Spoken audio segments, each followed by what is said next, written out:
thirikali na njira nene nĩ kĩrĩa augite atĩ ndĩgĩkoretwo ĩgĩkinyaniria ciĩranĩro iria magĩkorirwo makĩrĩra mũingĩ. Wajakoya nĩ ataririe atĩ waagi wa mawiira nĩ mamwe wa marĩa makoretwo makiamũkĩrwo na njĩra nene na makĩria kũrĩ mbeu njithi. Rĩu agĩikia rĩte na kũrĩ mũingĩ wa Kenya na gũkorwo makinyitana itemi-inĩ rĩa bũrũri.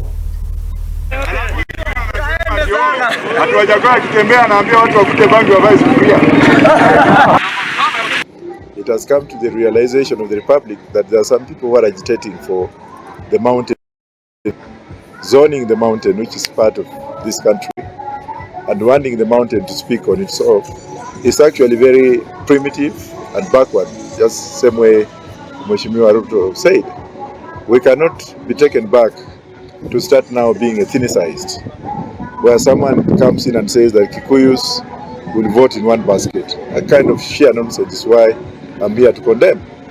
Kenya is one nation, and I'm here to preach unity, so that everybody in Kenya, unless the constitution says otherwise, everyone in Kenya has a leave to remain in this country as per our constitution.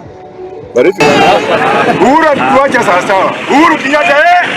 maelezo ambayo wanaambiwa na watu kama Gachagua kwamba kuna kazi, nyumba zinajengwa, vijana watoke university waende wabebe mawe, waende wajenge hizo nyumba, ndio ujenzi sio namna. Lakini imagine mtu amefanya degree ama shahada ya udaktari, shahada ya sheria, hamna kazi, unaambiwa aenda kwa mjengo ubebe ni.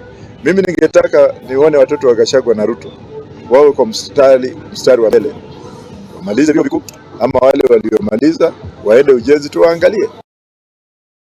Na icio ciĩgiĩ Profesa Wajakoya. Tũkĩhiũke nginyagia kaunti-inĩ ya Nyandarua, na nĩ kũrĩa kwĩna riboti ya kĩehanani atĩ mwanake